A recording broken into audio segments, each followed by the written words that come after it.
Welcome to Get in the Herd. And this person right here is? I'm Dixie Lewis. I'm the medication drug screening coordinator at the McShin Foundation. And who do we have over here? I am Christine, and I am the new house leader at the Chesterfield Intensive Women's House. And I'm Joyce Bronson. I'm the intake coordinator for the McShin Foundation and an alumni of McShin as Me as well.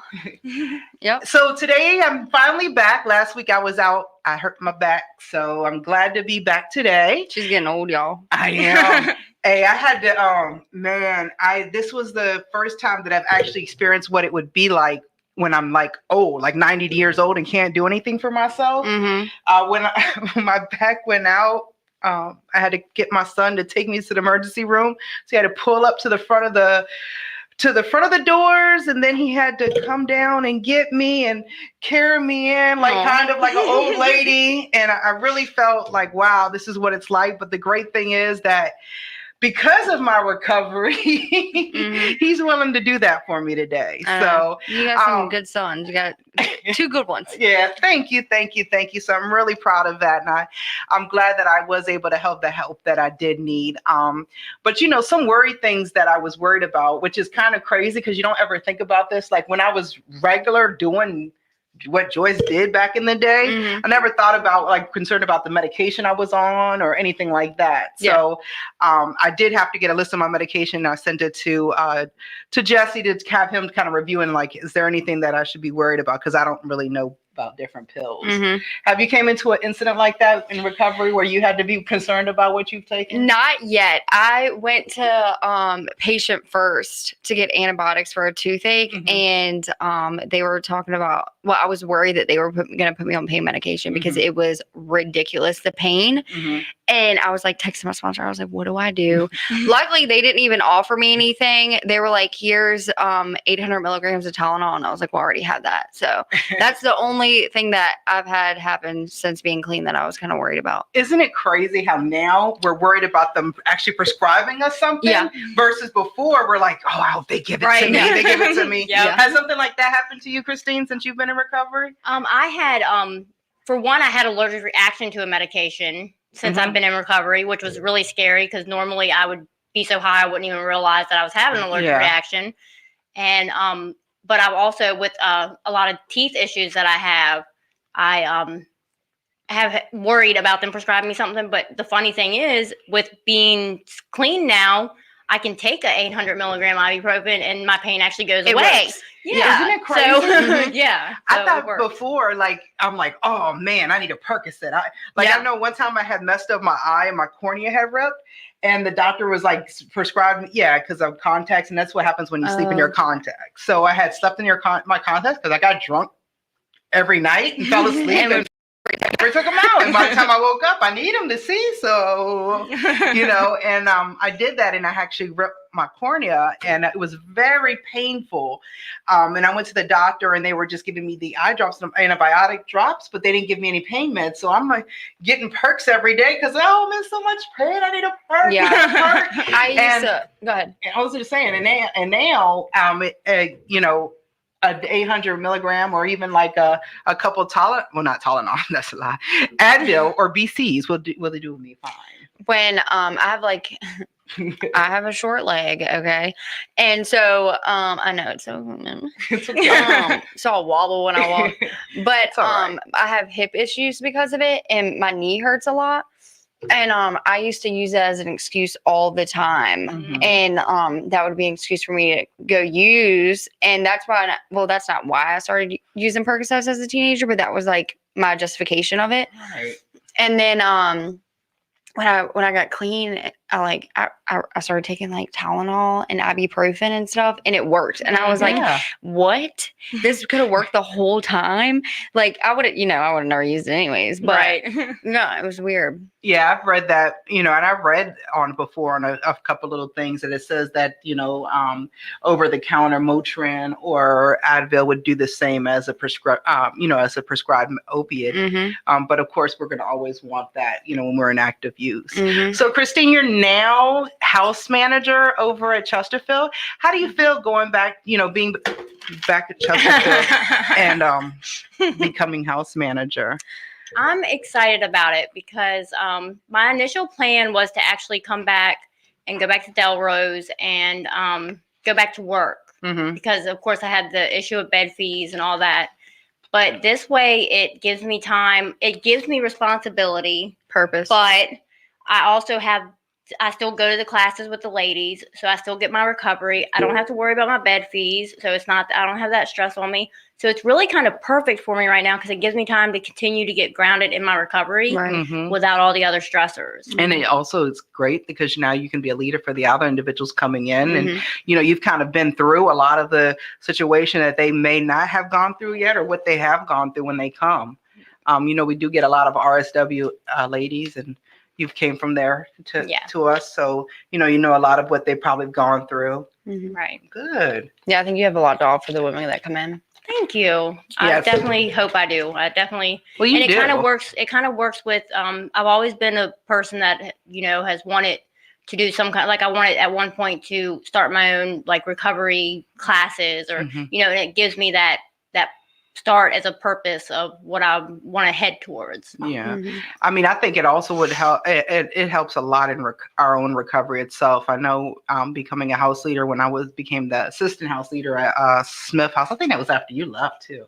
Because didn't you leave like I don't know. I can't remember that far back. I moved out. Oh, you went somewhere else. I went to Hilliard. Yeah, that's right. You went to Hilliard. You went on to another land when I was the assistant over there. But I mean, I enjoyed it because I liked, I didn't realize how much I had to offer the other individuals because I really thought because I was mostly an alcoholic, there wasn't much I had to offer. But honestly, my mindset is the exact same mindset had I done other, drugs and that such.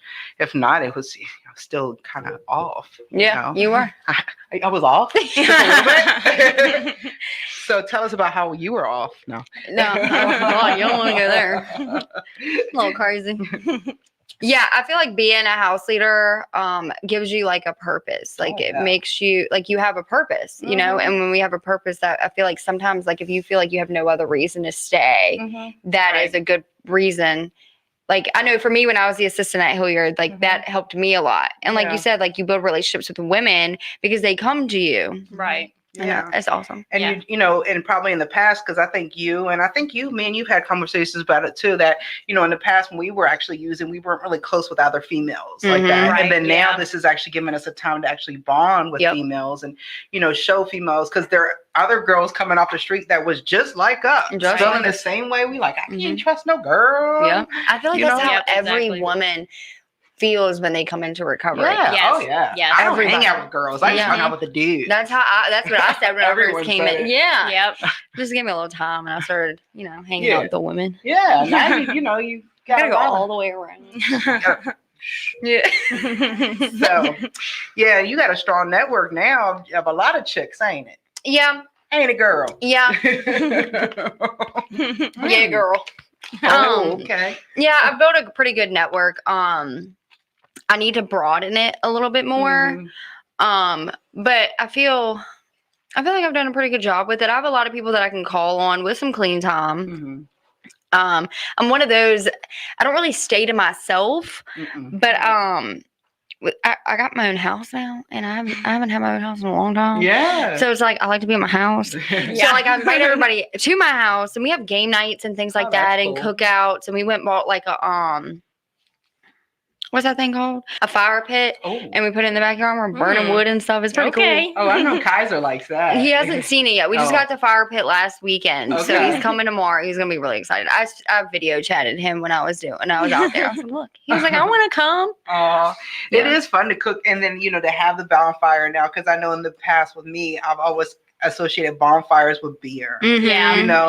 As you're out there, and I love to be out there, like shit in the country, than the bonfire and the beer. But now you actually get to see the new way that it's actually more fun, because usually I can't remember the bonfire after a certain time. The bonfire and all those memories and all the fun kind of goes out the window. Yeah, I have a little funny story. So Santa Claus bought Kaiser, my son, a Switch for Christmas. AKA bought me a Switch for Christmas. It's funny how that works out. Yeah. And so like we have me and my boyfriend are obsessed with Mario Kart. So we play that every night with each other. Wow. It's really competitive.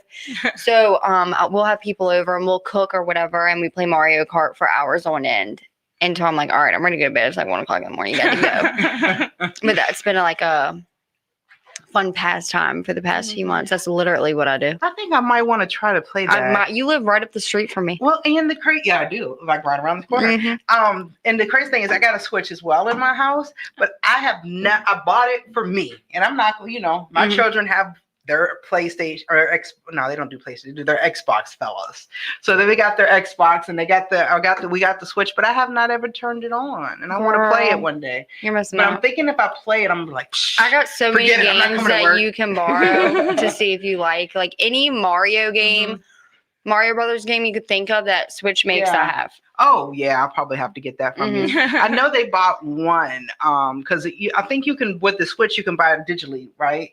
Oh, I don't know. I think they bought it because they put their card in. So I'm thinking they bought it digital online or something. Oh yeah. If you could have an account, you could buy one. Okay. Because I was like, there's no pieces. It's just that I guess they did all theirs digitally, but they were telling me about the Mario game and they're like, play. And I'm like, yeah, I'm gonna do it later. I'm gonna do it. And I just never got around to it. But I think it might be a fun little I got like pastime. 5 games I could send your way. Oh wow.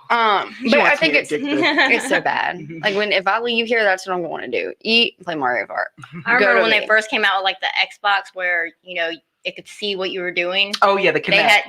They had the Dance Revolution, and me and my friend spent like 2 days straight playing that. Yeah. Like, I'm like, this is ridiculous. It's so bad. It's so bad. But it's pretty cool because like an active addiction, I never would have this thing, doing any of this was like never, what am I looking for? Like a thought. Yeah. Exactly. Thank you. And now it's like I'm completely content. Like I'll go to dinner, hit a meeting, come home and play Mario Kart or whatever I want to do, or like cook out and play games. Like that's literally my life, and I'm completely happy with it. And it feels like you have more fun like that too now. Absolutely. I know because I could just think I remember how it was before for me, and it was just always my whole focus was drink. And the crazy thing is that you think like when you go into recovery or you go into rehab, how can I'm not going to be able to live. I'm not going to be able to have any fun anymore. Yeah. But wait a minute. I didn't have fun when I was drinking. And you don't notice how much time it consumes. Like you have so much free time when you first get sober. And I'm like, what did I used to do? Oh yeah, I used to chase drugs. That's right. Yeah, that's all. That was all I did all day long from the time I woke up till the time I finally passed out. Yeah. It's crazy. I used to always and I more so like really early on, like I was a busybody when I first came into recovery. You were. What does busybody mean for you? I just never sat down. Oh, I thought you meant talking a whole lot. Well, hey, Joyce. She left me in the parking lot. I didn't even say it this time. She said, no. Oh, you don't know the story. I do know the story. Oh, God. She left me in the parking lot. I still don't remember this. But it's like my first year. Sorry, Joyce, we're hungry. You just stand out here by yourself. Go on, sorry. Listen, food's important, okay? And I'm pretty sure I did not word it like that. Anywho. Okay. But we would go bowling a lot. And still something I've been talking about doing for like a year and a half that I've not done yet is go roller skating. Oh my God, no. Yeah. I want to do it so bad. I haven't gone since I was a kid, and I just think it'd be so much fun. Do you think you still know how to do it? Yeah, girl. Because can you ride a bike? Yeah, but you know what? I forgot. For some reason, skating is not like that for me. Really? Every time, even as a child, I would go so long in between going that I would have to relearn how to skate every time I went. Yeah. But bowling, though, we went when I first got into the intensive program.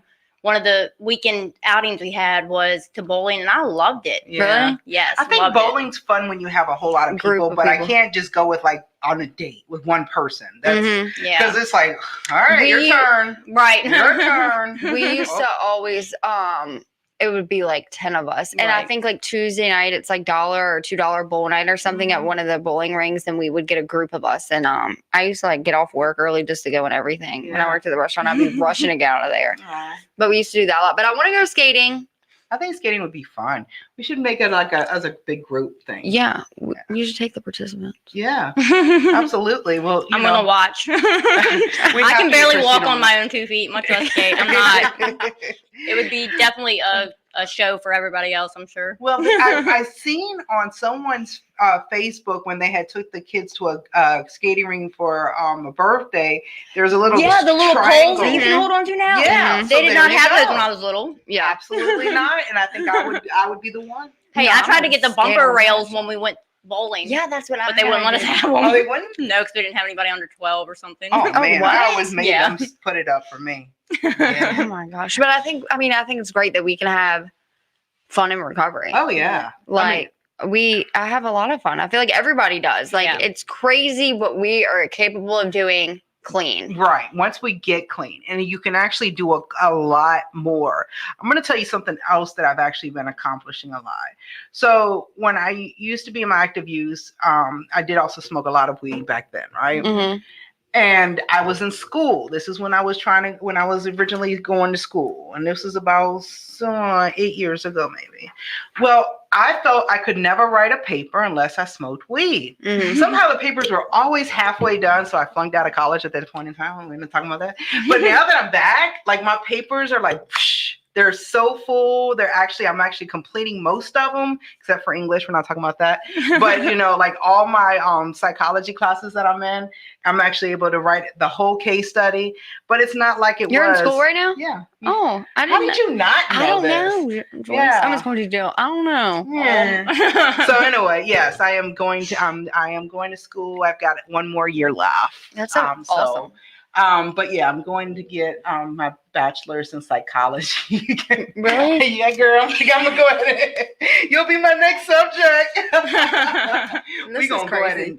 So right now, my class I'm in is abnormal psychology. That's awesome. And it's interesting though, because you're learning like actually substance use disorder, of course, is considered as one of the abnormal behaviors. I did not know that was abnormal behavior. Yeah, me neither. Of course we didn't. Normal. Of course we didn't. It's totally normal. What? Isn't everybody like us? What do you mean? Yeah, right. I feel like we might be the majority. I'm just saying, at least the majority.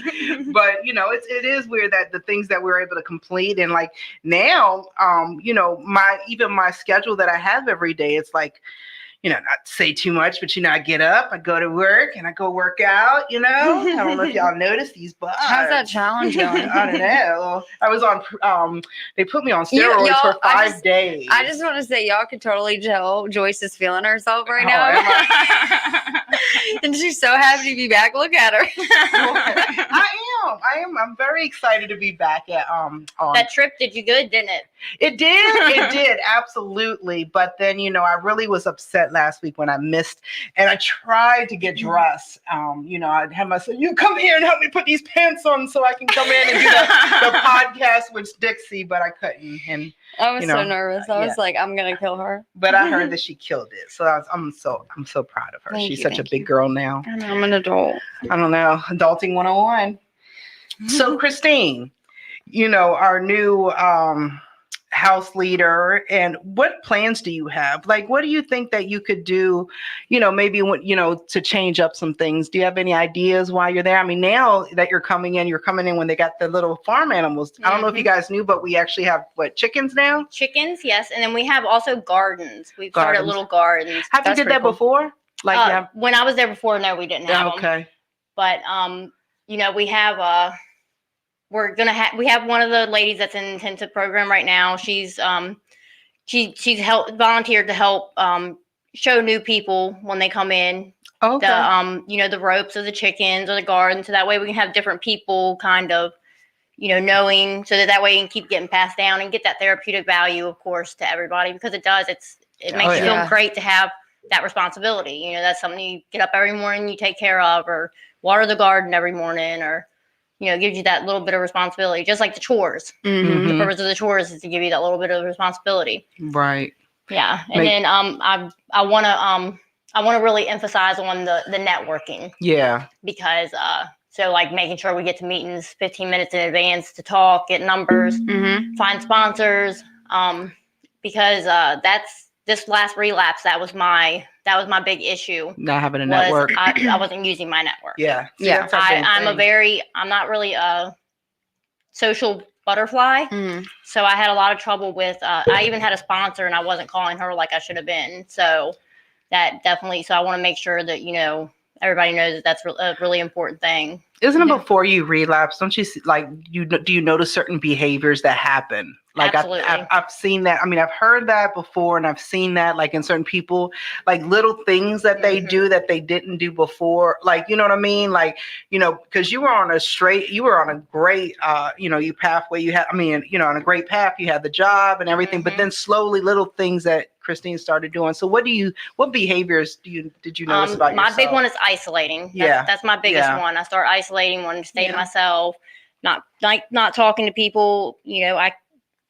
It's what they say, your secrets keep you sick. I started having the thoughts of wanting to use, every time something would go wrong, every time something would go right, I'd be like, I could really use right now. And because I didn't tell them my disease, I ended up using, Because that manifests in our head. It does. And it's so crazy because as soon as you get it out of your mouth and out in the open, it's like, it goes away. It's lifted. Yeah. It's lifted off of you. It's like that other person is helping you carry that burden. You're not carrying it alone anymore. That's awesome. That's a good thing to tell. Whenever I would feel like I wanted to use, I would tell myself because I knew, like, all right, if I tell somebody, then they'll know. They'll be on my ass, and then I probably won't do it. So every time, and then sometimes it's like when I would say, like, hey, I want to use, after I was I'm like, you idiot. Like, not because I told myself, but like for like, you know what I'm saying? And it could be over the littlest things. And I'm like, what are you thinking? Like, what is wrong with you? Right. And then like, I tell myself, and then I'm like, all right, well, that's out the window now. Yeah. Like, I can't get away with Exactly. it. Yeah. Right. But it's kind of good that you tell on yourself. Oh, absolutely. Yeah, like, I just know that, before, like, if I had it, I think with me, I've never really had like the thought process, like, I want to drink. It was more like just like a flashback, maybe like a urge. Like, I know it's crazy. I don't know if y'all, but like, I would have the feeling when I would walk on the sidewalk in front of the church with the sun hitting my back and me walking. For some reason, that just made my mouth water, like I'm ready to go get a beer. But I think that's when I used to walk to the corner store, and that was my memory. But every time that was a little thing. But I never like had the urge, like, oh, you know what? Because this happens, I want to drink. And I think that was because of how sick I was when I, got into my recovery, because I was actually like really, really, I know we get sick off of heroin and everything, but like, I'm sick every day because of my shakes and stuff, because of my alcoholism. So for me to finally have got rid of it, I think that's what really got me worried. But there's times where I'm just like, but I'm not thinking of using it. It's just like I just got that little But I haven't had that in a while, though. Yeah. But I think it's really important that we do tell on ourselves. And I think, really, honestly, the people I got around me, they try to talk me out of it before I even think about this stuff. Because I'm like, damn, I won't even think about drinking nothing. Like when I, like I said, when I was going on my trip and I got on the naltrexone. Everybody was on your ass. Yeah, I remember seeing posts on Facebook even of people being like, all right, Joyce. Yeah. Like, and it's cool. I love it. I love people. I love that. That's what I do love about this place, is that we hold each other accountable. And I think it's awesome that you have people today that care about you to like be on your ass like that. Right. Not like the people that are fake, like, hey, go ahead and take a sip. Right, exactly. Ain't nobody gonna know about this. Yeah. I ain't gonna tell nobody. Exactly. Yeah. That's what I keep trying to explain to my husband. You have those friends who actually care about you, and then you have those friends who are going, that are going to use around you, knowing that you're trying to be clean. That right there, it's not. They're gonna be like around there using and be like, oh yeah, I'm proud of you, bro. Yeah. Like, that's how they are. They're like, or there's also those people with the fake love, like the ones that are saying, oh, I'm so proud of you, you're so good, and then they're over there in the corner like, oh yeah, watch this, shit. She's only gonna be watch this, in 30 days she's gonna be done. I feel like that's how it is with a lot of people. When I came in, I had to like literally change people, places, and things. Oh, absolutely. I still have I have so many friends on Facebook, it's ridiculous, and everybody in my family will be like, you need to delete people off Facebook. I'm like, I know, but it's a lot, so I just don't even acknowledge people, or like they don't message me or anything anymore. Every once in a while, somebody will hit me up and be like, I got weed or whatever. And I'm like, you idiot. Like, clearly you're friends with me on Facebook. Why would you message me that? Right. You know what I'm saying? You see what I do. Yeah. But it's like people, places, and things. Like, for the longest time, going down to where I'm from was like hard for me. It's like every dirt road, every gas station, everything was just like memories, just driving to my mom's house. And it's like all my friends, I didn't have nobody when I came here. Like, the friends I had, they really weren't my friends. You know what I'm saying? Right. But it's like, at the time I thought they were, and it was a tough piece for me to give that up when I decided to live differently and do something different. And then as I stayed a little bit longer, it was so easy. Like, I didn't even think about going to hang out with them or wanting to like talk to them. And I'm sure when I came here, everybody was like, she ain't gonna make it. How many times she didn't try to get clean? And then look. Yeah. You know what I'm saying? Yeah, I have that same issue with the people, places, and things. Like, I literally, everybody I talk to now is either my family or people that I've met since I've been here. Yeah. Like, I know I can't associate with those people and do right. So yeah, the people, places, that same as you were saying, going back home, it's horrible. I get sick to my stomach every time I drive into the town. I see, everywhere I look, I've either used, or I see somebody I used with, or whatever. Whenever I go home, I avoid stopping. Like, I make sure I have gas before I go. Anything I need that I would need to stop at a gas station to get, I make sure I have, because it's like, it's so small that, me and one of my friends, we were going through the town I was taking her to go see her son for Mother's Day. And we stopped at a gas station. We ran into 5 people we went to high school with. Like, they weren't together either. It was 5. I was just trying to get in my car. And I was like, I don't care how bad we have to use the bathroom or anything. We are not stopping until we make it back through. Yeah. Because it's just a huge trigger sometimes seeing those people. Oh, it is. I could never go back myself. And that's why it's so funny, because a lot of times when people go into recovery, they call it your birthday. But it really is. It's like when we start our new life. Yeah. And I myself, and you guys know, like, just like you live right behind McShin, I live on the side of the street behind her and behind McShin, because the thing is that I could never go back to where I know, and there's no doubt in my mind that I cannot go back to my hometown. Yeah. And the reason why is that, it'll be great. Maybe the first day, the second day, maybe even the first month. But there's these, there's these people that you used to think that were your friends, but now that you're looking back at it, you're like, that person was never my friend. But these will be the first people that will be knocking on the door and keep knocking on the door. No matter what I say, oh yeah, I'm so proud of you. That's what they're going to be telling me, right? But they're going to be continuing to knock on that door until I finally open that door. And then it's just not even something that's possible. But I love the life I have now. I've rebuilt a whole different life with a whole new way of living, like thought of living, and whole new friends, like people that, like, real friends today. Yeah, you know absolutely. When I got my house, I was dead set on living in Lakeside. I was like, I'm not moving anywhere else. Like, I have to stay close by. And that might be me being a little, like, I guess codependent a little bit with like McShin. Do you think that's what it is? I don't know. Oh my God. I don't want to get away from, like, I just wanted to be close to feel here. Like this is my safe place. Literally. And at the time I didn't have a license. So I was like, I have to be able to walk there,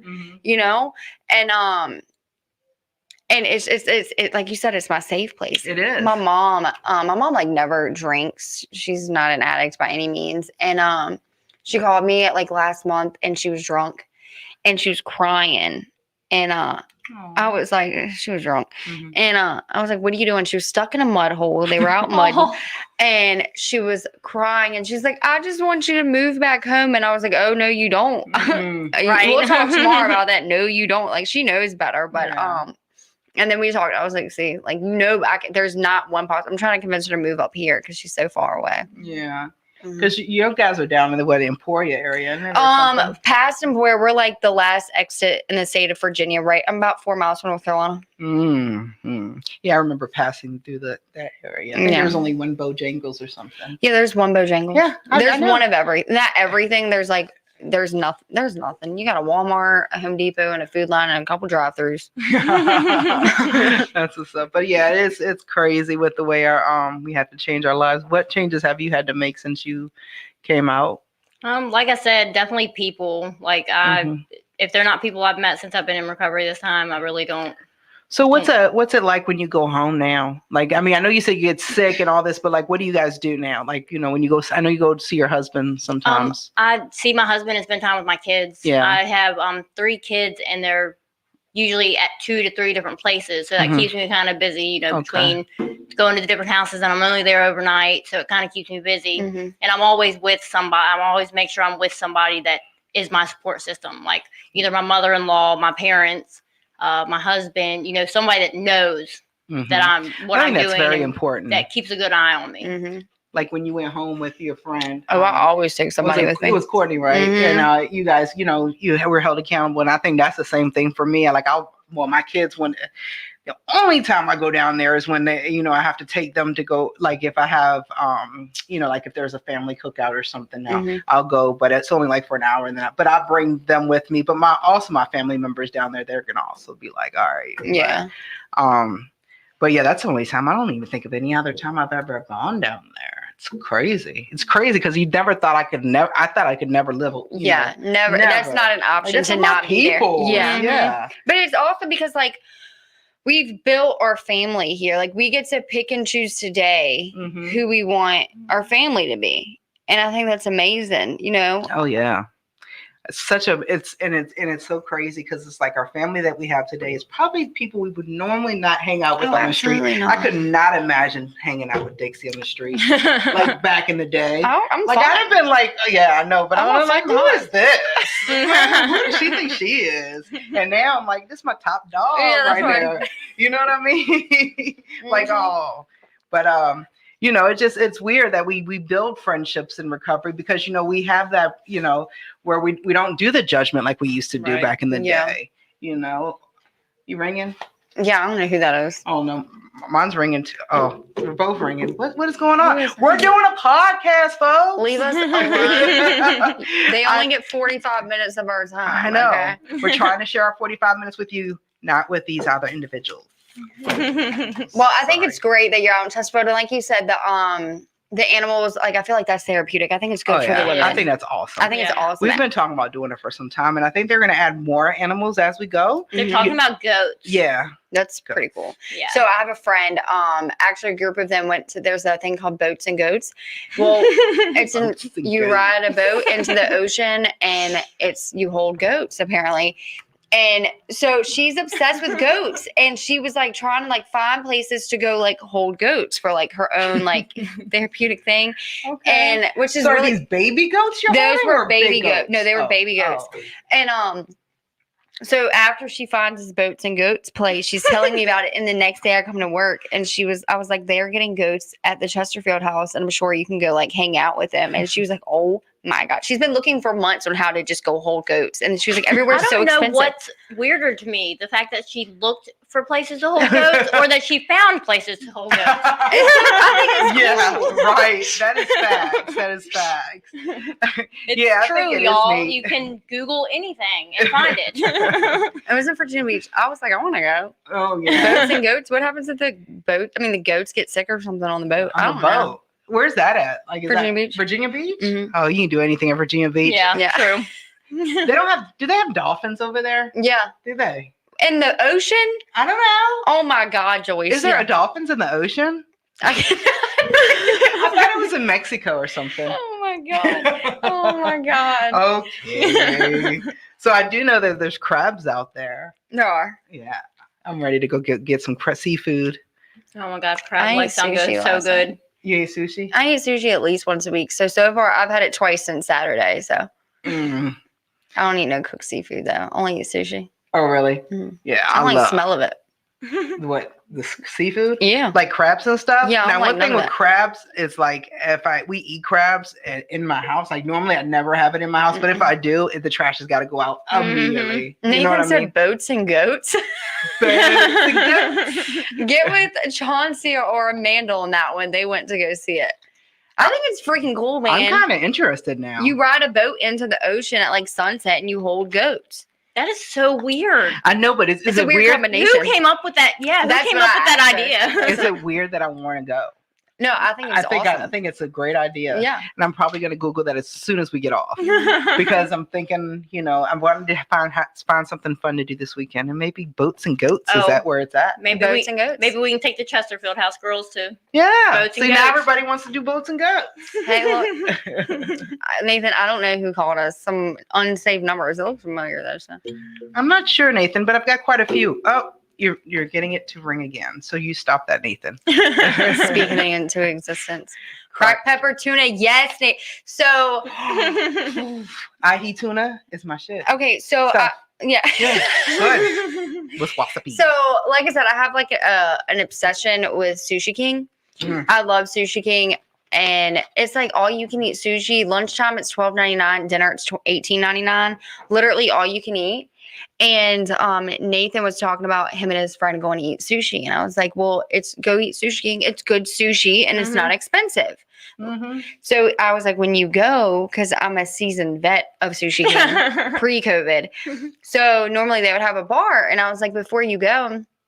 I mean, when you go, ask for cracked pepper tuna. It's not on the menu. You have to ask for it because it used to be on the bar. So he gets it and he comes back. He's like, I loved it. And I was like, I told you. I will go with Jill and her boyfriend Jeremy. Yeah. It is money. Yeah. And can't put my finger on who I would make them. I would eat so much of it. I make them. I'll order like 25 pieces of it, and then they're like this big and they're thin. Yeah, it's that. Are you speaking of like the ahi tuna? Yeah, the seared. But it's like spicy. This one's a little spicy. Yeah. And I would start making Jill order like 25 more pieces for me because I would get embarrassed. Yeah. And Jeremy called me out and told the server, "Well, this is all for her." And blah blah. I was like, "Oh my god." Oh, that's what Jeremy would do. Yeah, I was like, "Shut up." Yeah. I was like turning beet red and everything, but it's really good. I love Sushi King. I remember I used to have a friend. We would go every weekend, and we try to do every roll off the thing. And the one but the one thing that they can't stand is the people that order extra food that that you're not going to eat. Yeah, you got to eat almost all the roll, otherwise they charge you for it. Yeah, I've never seen them charge somebody though. To be Me neither. honest. I mean, I'm gonna be honest. You want to know what I do? I'm gonna be honest. I get a to-go cup and I throw the extra rolls in the to-go cup and take it with me, so I can throw it away so they don't charge me for it. Is that something is that right? No, it's not right. But if I order and I'm like, God, I didn't eat, like, because most of the time I eat everything but like one or two pieces. If I order too much, like I'll force myself to eat it. Well, I left a funeral and I went there to eat, and I thought I was way hungry than I was. My eyes were bigger than my mouth, and I was like, I have way too much, and the rolls are kind of expensive, and I was like, maybe I'll eat it later. I just put it in the go. I'm telling on myself right now. That's what we do. We tell on ourselves. As long as you're telling on yourself, you're not doing anything bad. Yeah. What is your favorite restaurant since you've come? Have you got have you had an opportunity to go out to eat in different places yet, or what is your favorite restaurant? No, not really. But I remember back in the day when I was growing up in the town, like beside our town, we had a 220 seafood. That was like one night, I think it was like Thursday or something. It was all you could eat crab legs, and I love crab legs. I hate cracking them, but I love them. Dip them in Obe and butter. Yes. And it's Joe's Crab Shack. When we went there, I don't know, like a month ago.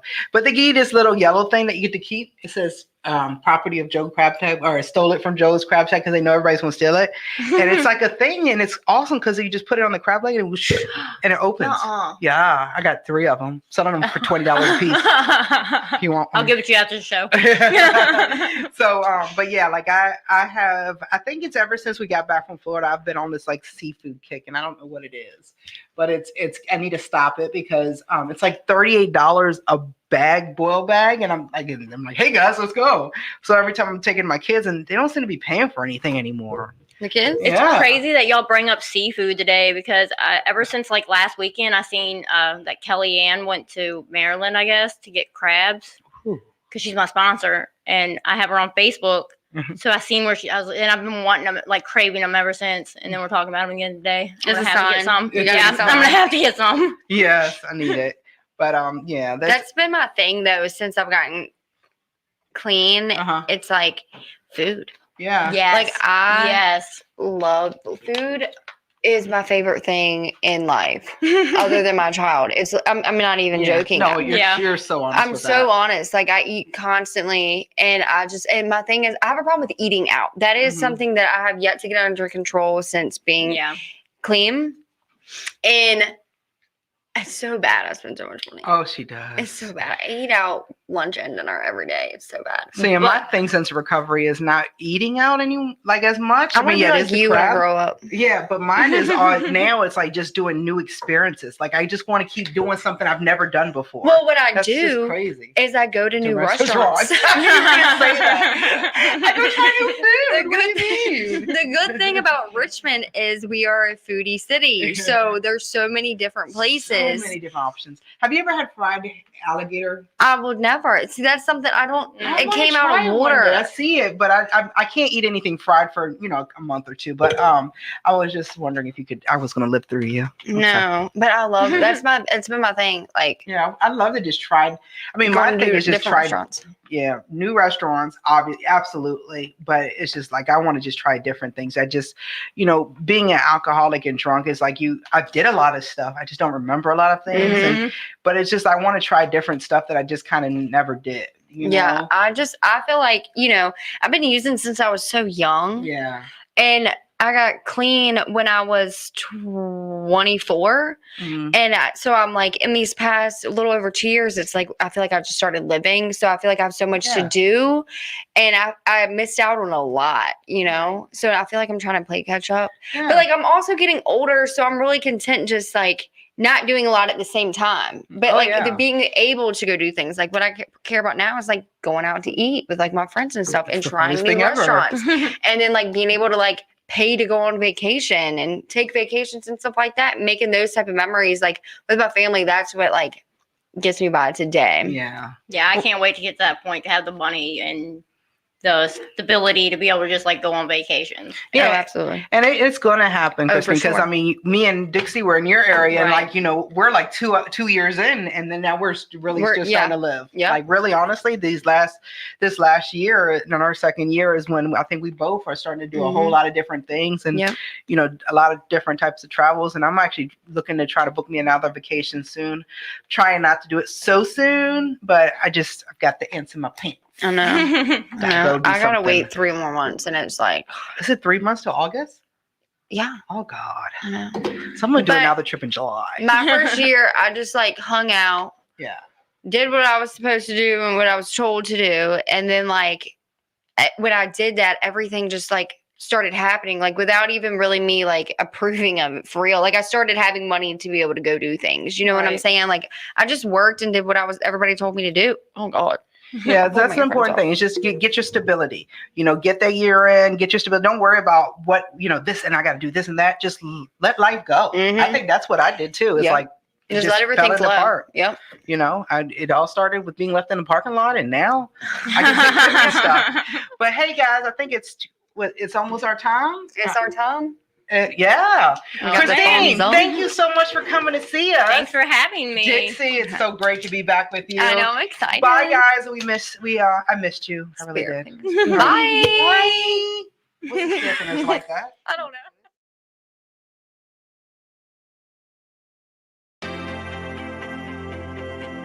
Here at McShin, we believe in the McShin way, which is authentic recovery support service providers, people with lived experience, bringing that experience to those who need that lived experience in recovery.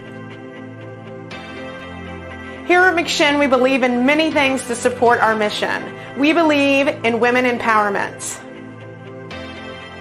What I love most about what we believe here at McShin is we believe in the authenticity of the peer-to-peer approach. Here at the McShin Foundation, we believe in giving people opportunity. Here at McShin, we believe in the inherent worth and dignity of every person. At the McShin Foundation, we believe in helping people reach their full potential. Here at the McShin Foundation, we believe in multiple pathways to recovery. Here at McShin, we believe in placing principles before personalities to help spread hope. Here at McShin, we believe that recovery is possible. and that any person seeking recovery can become a more acceptable, responsible, and productive member of society. Here at the McShin Foundation, we believe in self-discovery.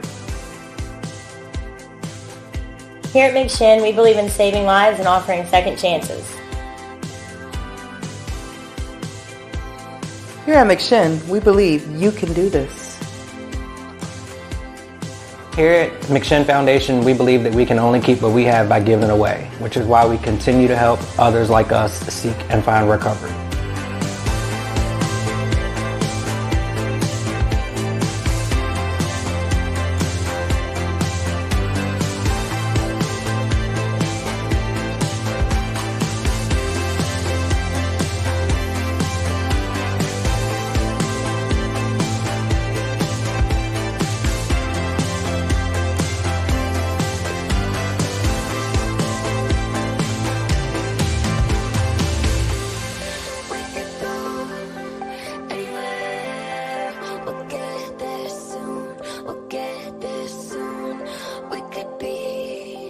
Any place, we'll get there soon. We'll get there.